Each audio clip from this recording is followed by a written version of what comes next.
ওলামায়ে কেরামদের একটা বিশেষভাবে আল্লাহ রাব্বুল ইজ্জত মর্যাদা দিয়েছেন, যারা বিশেষভাবে কোরআনকে পড়ে, ইসলামকে বুঝে, শরীয়তকে বুঝে, তাদের একটা বিশেষভাবে আল্লাহ রাব্বুল ইজ্জত মর্যাদা দিয়েছেন।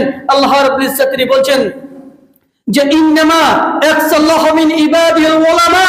আল্লাহ রাব্বুল ইজ্জত তিনি বলছেন প্রকৃতপক্ষে মূলত তারাই আল্লাহকে ভয় করে যারা হচ্ছে ওলামায়ে কেরাম, আলেমে দ্বীন।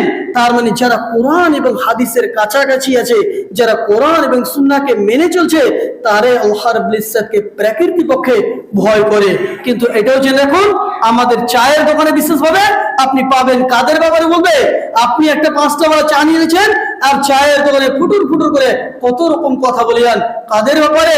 বিশেষভাবে আমাদের আলেম সমাজের ব্যাপারে, ওলামায়ে কেরামদের ব্যাপারে, যে এই আলেম এই করে নিল, এই করে নিল, এই করে নিল। কিন্তু আল্লাহ রাব্বুল ইজ্জত আল্লাহ রাব্বুল ইজ্জতের এটা গবাহি যে বিশেষভাবে যারা আল্লাহকে ভয় করে তারা হচ্ছে ওলামায়ে কেরাম।